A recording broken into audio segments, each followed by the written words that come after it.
Okay. உங்களுக்கு இவன தெரியும். கண்டிப்பா தெரிஞ்சிருக்கும். ரெகுலரா பார்க்குறவங்களுக்கு. இவன் சரி பார்க்காதவங்களுக்கு நான் சொல்லிடுறேன். இவன் பக்கத்தில ஒரு தோட்டத்தில இந்த காவல்ல இருக்கும் இல்லையா நாய்கள். அந்த நாய் பெரிய நாய் ஒண்ணு இது ஆக்சுவலா ஒரு குட்டி காக்கா. அந்த நாய் காவல்ல இருக்கும்போது அந்த நாய் வந்து இந்த காக்காவ பிடிச்சிருச்சு. இந்த காக்கா எப்படியோ தவறி கீழ விழுந்துருச்சு போல இருக்கு. அது பெரிய நாய் அது. டாபர்மேன் மாதிரி ஒரு பெரிய நாய். அந்த நாய் இத பிடிச்சு விளையாண்டுட்டு இருந்துச்சு. நல்ல வேளையா கடிச்சு கொதறல. சும்மா விளையாண்டுட்டு இருந்துச்சு. கிட்டத்தட்ட ஒரு அ ஒரு 10 நிமிஷம் 1/4 மணி நேரம் இருக்கும். விளையாண்டுட்டு இருக்குது. காலையிலே 6:30 மணிக்கு. மத்த காக்காவெல்லாம் கத்திக்கிட்டு ஏகப்பட்ட காக்கா மேலே வட்டம் அடிச்சுக்கிட்டு இருக்கு.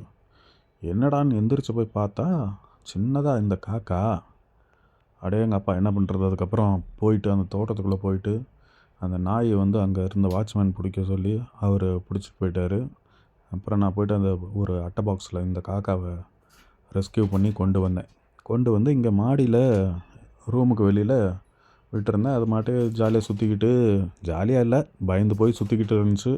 அதுக்கு சாப்பாடு தண்ணியெலாம் வச்சேன். ஓரளவுக்கு சாப்பாடு தண்ணியெல்லாம் சாப்பிட்டுச்சு. அதுக்கப்புறம் என்ன பண்ணுச்சு, பறக்கிறதுக்கு ட்ரை பண்ணுது. நல்ல விஷயந்தான், பறக்கிறதுக்கு ட்ரை பண்ணுறது நல்ல விஷயந்தான். ஆனால் பக்கத்து காம்பவுண்டு, நான் இருக்கிறது 2nd ஃப்ளோரு, அங்கேருந்து கீழே 3 பக்கமும் ஓப்பன் ஸ்பேஸ் தான்.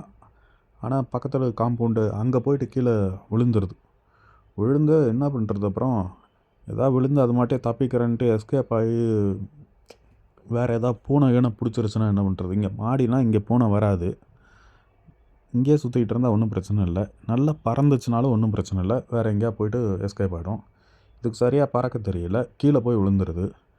சரி அப்புறம் என்ன பண்ணுறது? இங்கே பாருங்கள், பறக்கிறதுக்கு ட்ரை பண்ணுறது பாருங்கள். அதனால் என்ன பண்ணிட்டேன், சரி இது பறந்து போகிறேன்ட்டு எங்கேயா போய் சிக்கிக்கிச்சுன்னா என்ன பண்ணுறது? பூனைங்கெல்லாம் பிடிச்சிருக்கு போய் தின்றோம் அப்படின்ட்டு நான் என்ன பண்ணிட்டேன், இதை வந்து கீழே போய்ட்டு மறுபடியும் பிடிச்சிட்டு வந்து நம்ம கூண்டு ஒன்று இருக்குது, பெரிய கூண்டு, அந்த கூண்டுக்குள்ளே வச்சு அடைச்சிட்டேன். அடைச்சிட்டு இப்போ அது இன்னும் கொஞ்சம் வளர்கிற வரைக்கும் கூண்டுலேயே வளர்த்துக்கலாம். ஏன்னா அதுக்கு நல்லா பறக்க தெரியணும். அப்போ தான் அதனால் எஸ்கேப் ஆக முடியும். அது பாருங்கள், அடிக்கடி அவங்க ஃப்ரெண்ட்ஸ் யாராவது வருவாங்க. அவங்க ஃப்ரெண்ட்ஸான்னு தெரியாது, ஆனால் தீனி போடுறப்ப யாராவது காக்கா வரும். அப்போ தான் அதுவும் கொஞ்சம் பழகும். எப்படி அது கம்யூனிகேஷன், காக்கா கம்யூனிகேஷன் அது பழகிடுச்சுன்னா அதுக்கப்புறம் கொஞ்சம் பெருசானதும் நல்லா பறக்க தெரியும் போது ரிலீஸ் பண்ணி விட்டுறலாம். அது மாட்டே பறந்து போயிடும். அதனால் கொஞ்சம் வெயிட் பண்ணிகிட்ருக்கேன். அது வரைக்கும் பிஸ்கெட்டு அதெல்லாம் போட்டுட்ருக்கிறேன். பார்ப்போம்.